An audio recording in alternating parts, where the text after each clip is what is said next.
Result को लेकर क्या तैयारियां हो रही है और रिजल्ट तैयार करने की जो प्रक्रिया होती है, OMR शीट है, टैबुलेशन है, ये सब किस स्टेज में है अभी? OMR शीट जारी करने का तो कल ही एडवर्टाइजमेंट कर दिया है, तो जो बच्चों ने एग्जाम दी है उसकी OMR शीट डिक्लेयर हो जाएगी।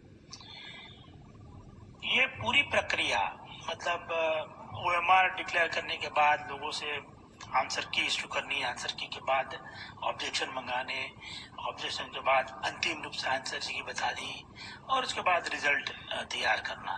इसमें सामान्य रूप से 20 दिन 25 दिन 1 महीने का टाइम लग जाता है।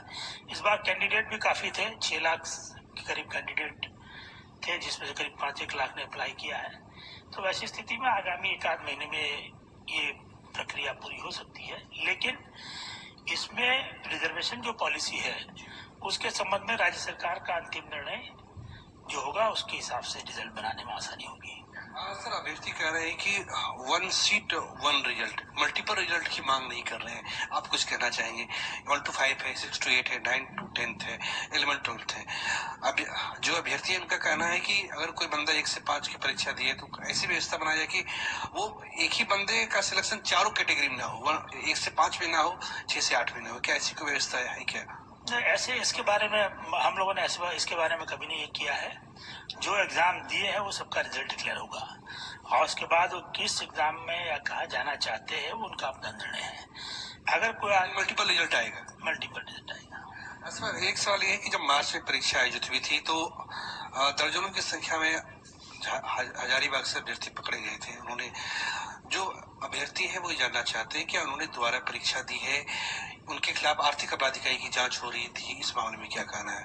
नहीं, आर्थिक अपराध इकाई की जांच तो हो ही रही है, जैसे हम लोगों ने न्यूज़पेपर के माध्यम से भी जाना है, लेकिन ये परीक्षार्थी फिर जो परीक्षा दिए कि नहीं है ये हम नहीं कह सकते हैं।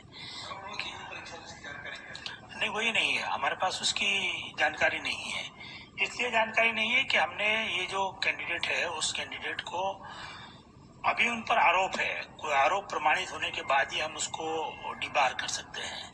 तो वैसी स्थिति में इसमें से किसी को डिबार अभी तक नहीं किया गया है, लेकिन इनका पुख्ता सबूत प्राप्त होने पर निश्चित रूप से डिबार किया जाएगा। आखिरी सवाल है कि जो TRE 3 है इसका रिजल्ट जब आ जाएगा तो फिर TRE 4 की तरफ बढ़ेंगे, और इसी से जुड़ा एक सवाल है कि जो 17वीं BPSC है, क्या उसको लेकर क्या तैयारियां हैं?